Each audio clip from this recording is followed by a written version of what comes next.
Belfagor, The Devil Who Took a Wife, by Niccolo Machiavelli. Belfagor is the single novella remaining of Machiavelli's works. It was considered one of the finest of his age. Machiavelli was considered a skilled storyteller by all that knew him, for, after all, his stories formed the basis of his most famous work, The Prince, and his less well-known ones, The Art of War and the Discourses. He also created a famous comic play, The Mandrake Root, which was a spectacular success also. To understand Machiavelli fully, you should listen and read all of these 5 major works. Professor Donald Fleming, a noted Harvard cultural historian, said, "I encourage my students to read and write about 5 works of an author. It rounds out their thinking and has them avoid pigeonholing them into a specific niche. Once you have read Mark Twain's second book, Pudd'nhead Wilson, or Fitzgerald's Tender as the Night, or Willa Cather's Alexander's Bridge, you know far more about the author in a rounded form. But when you get down to 3, 4, 5, now you really have gotten somewhere with the author."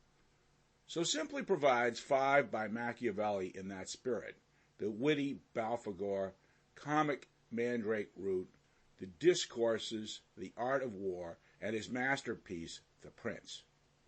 Reading and listening to these 5, you can see how he came up with The Prince. Without the others and the thinking that went into them, there would have been no Prince that has lasted the test of time, and surely will for another millennium. Track 1, Belfagor.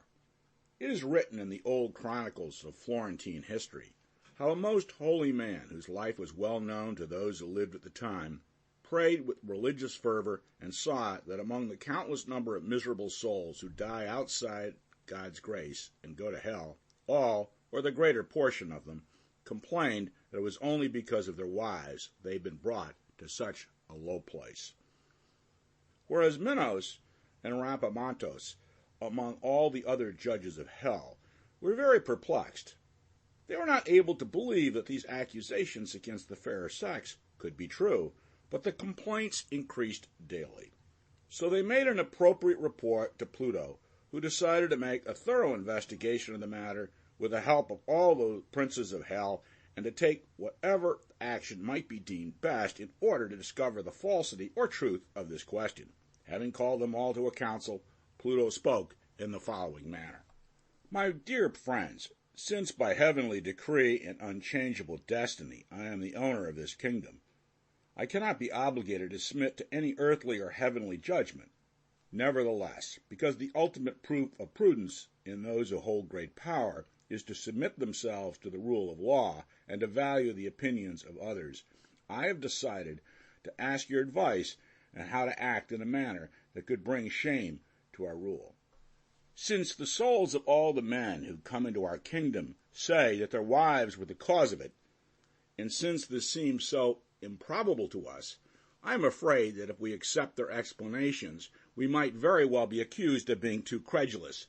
Yet, if we do not, we might be accused of not being stern enough, and hence poor friends of justice.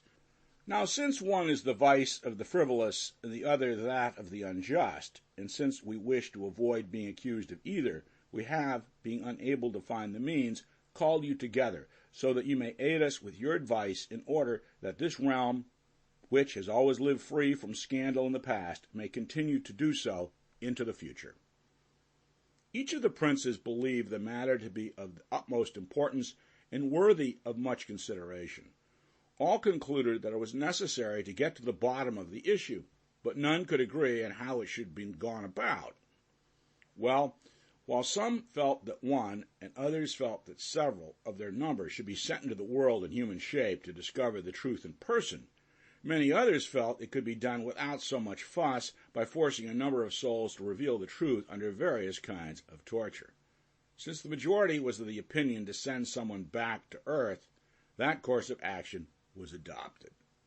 Unable to find anyone who would undertake this task of his own free will, they decided that lots should be drawn. The lot fell upon Belfagor, an archdevil, formerly an archangel before his fall from heaven.